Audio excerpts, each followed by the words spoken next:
வணக்கம் and welcome to delight cinemas. இன்னைக்கான இந்த அப்டேட்ஸ் வீடியோவில் ஃபஸ்ட்டு நம்ம பார்க்க போகிற அப்டேட் எந்த படத்தை பற்றி அப்படின்னு பார்த்தீங்கன்னா, பிருத்திவிராஜோடைய இயக்கத்தில் மோகன்லால் நடிச்சிருக்கிற எம்புரான் வர மார்ச் 27 தேட்டர்ஸில் ரிலீஸ் ஆக போகுது. ஸோ இப்போ பார்த்தீங்கன்னா இந்த படத்துக்கான சென்சார் ப்ராசஸ் முடிஞ்சிருச்சு. படத்துக்கு யூஏ சர்டிஃபிகேட் கொடுக்கப்பட்டிருக்கு. அண்ட் படத்தோடைய டோட்டல் டியூரேஷன் வந்து 3 மணி நேரம்.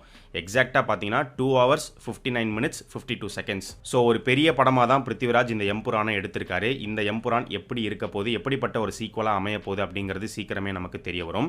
எம்புரானுக்கு அடுத்து மோகன்லாலுடைய லைனப்ஸ் அப்படின்னு பார்க்கும்போது ஏற்கனவே நம்ம சொல்லியிருந்தோம், ஆவேசம் படத்தோடைய டைரக்டர் ஜித்து மாதவன் அவருடைய இயக்கத்தில் மோகன்லால் ஒரு படம் பண்ணுறாரு அப்படின்னு. இந்த நியூஸை மோகன்லாலே ஒரு இன்டர்வியூவில் அஃபிஷியலாக கன்ஃபார்மும் பண்ணியிருந்தாரு. இப்போ மோகன்லால் வந்து பார்த்தீங்கன்னா மம்முட்டி கூட சேர்ந்து ஒரு படம் நடிச்சிட்டு இருக்காரு மகேஷ் நாராயணனுடைய இயக்கத்தில்.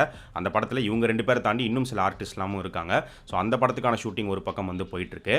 சூப்பர் ஸ்டார் அடுத்து நடிக்க போகிற ஜெயிலர் 2 அந்த படத்துலையும் மோகன்லால் இருக்காருங்கிற மாதிரி தான் நியூஸ் வந்துட்டு இருக்கு. ஆனால் பார்ட் 1 மாதிரியே இந்த படத்திலும் கேமியோவா வர போறாரா, இல்லை இந்த படத்தில் அவருடைய கேரக்டரை கொஞ்சம் எக்ஸ்டெண்ட் பண்ணி எடுத்துட்டு போக போறாங்களா அப்படிங்கிறது தெரியல. என்ன கேட்டால் அவருடைய கேரக்டரை எக்ஸ்டெண்ட் பண்ணி எடுத்துட்டு போனால் செமையாக தான் இருக்கும். பட் நெல்சன் என்ன ஐடியா வச்சிருக்காருன்னு தெரியல, சீக்கிரமே தெரிய வரும். அண்ட் திருஷ்யம் 3 நடக்க போகுது அப்படிங்கிறத கொஞ்ச நாளைக்கு முன்னாடி தான் கன்ஃபார்ம் பண்ணியிருந்தாங்க. ஸோ இந்த மாதிரி பயங்கரமான லைனப்ஸ் அப்படிங்கிறது மோகன்லாலுக்கு இருக்கு. வர மார்ச் 27 எம்புரான் கூட ரிலீஸ் ஆக போற படம் சியான் விக்ரம் நடிச்சிருக்கிற வீரதீர சூரன் பார்ட் 2. இந்த படம் வருதா இல்லையா, ப்ரொமோஷன்ஸே பண்ணாமலே இருக்காங்களே அப்படிங்கிற மாதிரி எல்லாருக்கும் ஒரு கேள்வி இருந்தது. இப்போ டக்குன்னு வந்து பார்த்தீங்கன்னா படத்தோடைய செகண்ட் சிங்கிளை வந்து ரிலீஸ் பண்ணி விட்டுருக்காங்க. ஸோ அடுத்து ட்ரெய்லர் ரிலீஸாக தான் இருக்கும்னு நினைக்கிறேன். ஸோ இந்த படத்துக்கான ட்ரெய்லரும் அடுத்து ஒரு 2 வீக்ஸ்க்குள்ளே வந்து நம்ம எதிர்பார்க்கலாம். ஸோ கண்டிப்பாக வீரதீரசுரன் பார்ட் 2 வந்து சியானுக்கு ஒரு ஸ்ட்ராங்கான ஒரு ஃபிலிமாக அமையும் அப்படிங்கிற மாதிரி தோணுது. அமைஞ்சா செமையாக இருக்கும். நீங்கள் என்ன நினைக்கிறீங்க அப்படிங்கிறத கமெண்ட் செக்ஷனில் சொல்லுங்கள். இன்னைக்கு பார்த்தீங்கன்னா மூக்குத்தி அம்மன் பார்ட் 2 உடைய பூஜை வந்து செம கிராண்டாக நடந்து முடிஞ்சிருக்கு. ஃபர்ஸ்ட் டைம் நயன்தாரா வந்து சுந்தர்சியோடைய இயக்கத்தில் படம் நடிக்கிறாங்க. அது மட்டும் இல்லாமல் எப்போவுமே நயன்தாரா வந்து பார்த்தீங்கன்னா ப்ரொமோஷன்ஸ்க்குலாம் வரமாட்டாங்க, இந்த மாதிரி பூஜை எதுக்குமே வரமாட்டாங்க. பட் ரொம்ப நாளைக்கு அப்புறம் இந்த மூக்குத்தி அம்மன் 2 படத்துக்கான பூஜையில் வந்து கலந்துருக்காங்க. திடீர்னு நயன்தாராக்கு என்ன ஆச்சு அப்படிங்கிறது தெரியல. லேடி சூப்பர் ஸ்டார் பட்டம் வேண்டாம் அப்படின்னு அறிக்கை விடுறாங்க. இன்னொரு பக்கம் பார்த்தீங்கன்னா அவங்க படத்தோடைய பூஜையிலே வந்து கலந்துக்கிறாங்க. இதெல்லாம் பார்க்கறதுக்கு ஆச்சரியமாக இருக்கு.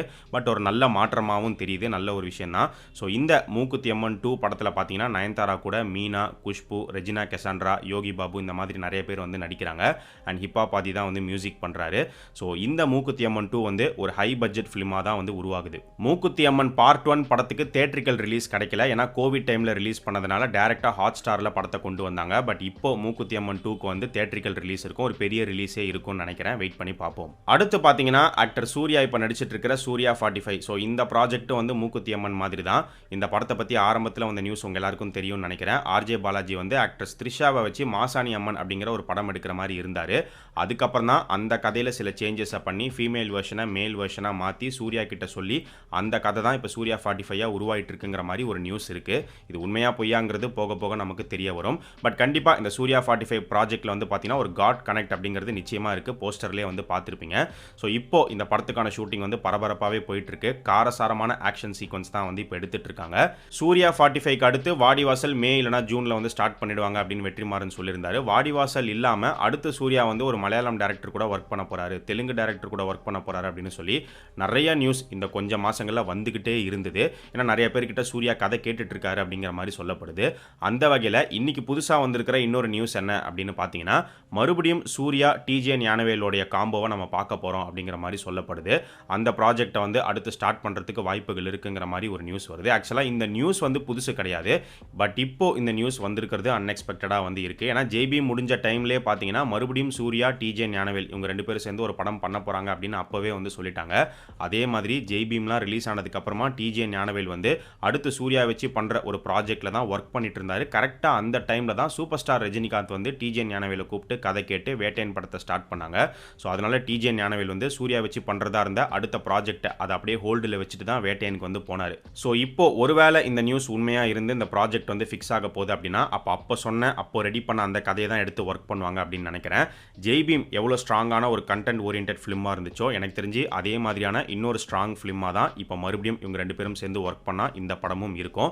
மேபி இதுவும் ஒரு ட்ரூ இன்ஸ்டன்ட் பேஸ்ட் ஃபிலிமாகவும் இருக்கலாம். எஸ்கே இப்போ நடிச்சிட்டு இருக்கிற படம் பராசக்தி. இந்த படத்துக்கான ஷூட்டிங்கை பொறுத்த வரைக்கும் இப்போ அடுத்த ஷெடியூல் வந்து பார்த்தீங்கன்னா ஸ்ரீலங்காவில் பிளான் பண்ணியிருக்காங்க. அந்த ஸ்ரீலங்கா ஷெடியூல் வந்து சீக்கிரமே ஆரம்பிக்க போகுது. அடுத்த வாரம் ஸ்டார்ட் ஆகிடும் அப்படின்னு நினைக்கிறேன். அடுத்து எஸ்கேக்கு ரிலீஸ் ஆக போகிற படம் வந்து ஏஆர் முருகதாஸ் இயக்கத்தில் அவர் நடிச்சிருக்கிற மதராசி. மதராசி படத்தை பொறுத்த வரைக்கும் ஏற்கனவே சொல்லியிருந்தோம், இன்னும் ஷூட்டிங் வந்து கம்ப்ளீட் ஆகலை, கிளைமேக்ஸ் போர்ஷன் எடுக்க வேண்டியிருக்கு.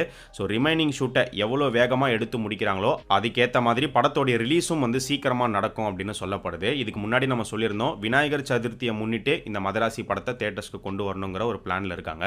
சப்போஸ் சீக்கிரமாக ஷூட் முடிஞ்சு ஃபாஸ்ட்டாக எல்லா வேலையும் நடக்குது அப்படின்னா ஆகஸ்ட் மாதமே இந்த படம் வரதுக்கு வாய்ப்புகள் இருக்குது அப்படின்னு சொல்லப்படுது. ஆகஸ்ட் வரதா இருந்தால் இண்டிபெண்டன்ஸ் டே முன்னிட்டு தான் இந்த படம் வந்து ரிலீஸ் ஆகிற மாதிரி இருக்கும். ஏற்கனவே பார்த்தீங்கன்னா சூப்பர் ஸ்டார் ரஜினிகாந்த் இப்போ நடிச்சிருக்கிற கூலி படமும் வந்து ஆகஸ்ட் ரிலீஸுங்கிற மாதிரி ஆரம்பத்தில் நியூஸ் வந்தது. பட் அதுக்கப்புறமா எந்த ஒரு நியூஸும் வரல.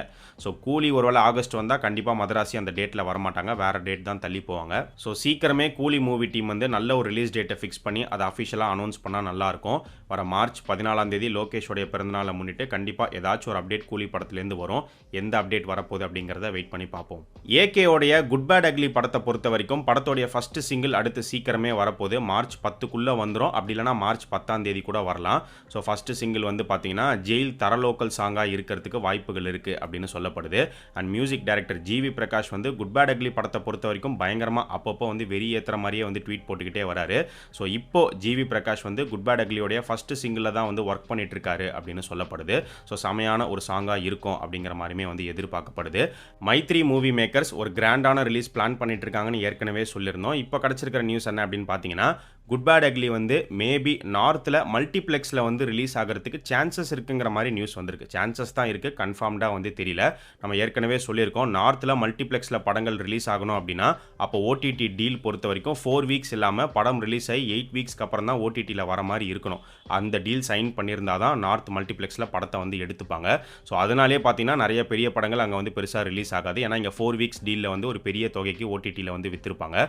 பட் இப்போ குட் பேட் அக்லி எந்த மாதிரியான ஒரு டீல் பேசி வித்திருக்காங்கிறது நமக்கு தெரியல. பட் நார்த்தில் நிறைய ஸ்க்ரீன்ஸில் ரிலீஸ் பண்ணால் நல்லாயிருக்கும். ஆனால் என்ன ஒரு பிரச்சனைனா அங்கே போய் வந்து ப்ரொமோஷன் பண்ணணும். ஏகே வந்து இங்கேயே ப்ரொமோஷனுக்கு வரமாட்டார். ஸோ அங்கெல்லாம் வந்து சுத்தமாக பெருசாலாம் வந்து ப்ரொமோட் பண்ண மாட்டாங்க, ஒருவேளை அங்கே படத்தை வந்து நிறைய ஸ்க்ரீன்ஸில் ரிலீஸ் பண்ணுற மாதிரி இருந்தாலும்.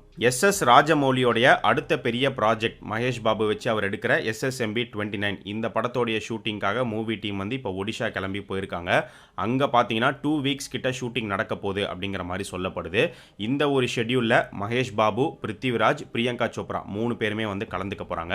பிருத்திவிராஜ் வந்து பார்த்தீங்கன்னா இந்த படத்தில் வில்லனா என்னங்கிறது தெரியல, பட் ஒரு முக்கியமான கேரக்டர் வந்து ப்ளே பண்ணுறாரு. அண்ட் பிரியங்கா சோப்ராவுமே வந்து பார்த்தீங்கன்னா அவங்க வந்து ஒரு ஹீரோயினாக ப்ளே பண்ணுறாங்களா இல்லை கம்ப்ளீட்டாக வேற ஒரு கேரக்டரா அப்படிங்கிறதும் கிளியராக தெரியல. ஏன்னா ஒரு பக்கம் பார்த்தீங்கன்னா அவங்களுடைய கேரக்டர் வந்து கொஞ்சம் நெகட்டிவ் ஷேட் கேரக்டராக இருக்குங்கிற மாதிரியுமே ஒரு நியூஸ் இருக்குது. ஸோ இது எல்லாமே தான் இன்னைக்கான அப்டேட்ஸ். இதே மாதிரி நிறைய இன்ட்ரெஸ்டிங்கான அப்டேட்ஸை அடுத்த அப்டேட் வீடியோவில் நம்ம பார்க்கலாம். நம்ம சேனலுக்கு நீங்கள் புதுசாக இருந்தீங்கன்னா சேனலை சப்ஸ்கிரைப் பண்ணி சப்போர்ட் பண்ணுங்கள். அண்ட் நம்ம டிலைட் சினிமாஸ் சேனலோடைய சோஷியல் மீடியா பேஜஸ்க்கான லிங்க் வந்து பார்த்தீங்கன்னா டிஸ்கிரிப்ஷனில் கீழே கொடுத்துருக்கோம். இன்னும் ஃபாலோ பண்ணாதவங்க மிஸ் பண்ணாமல் போய் ஃபாலோ பண்ணுங்கள்.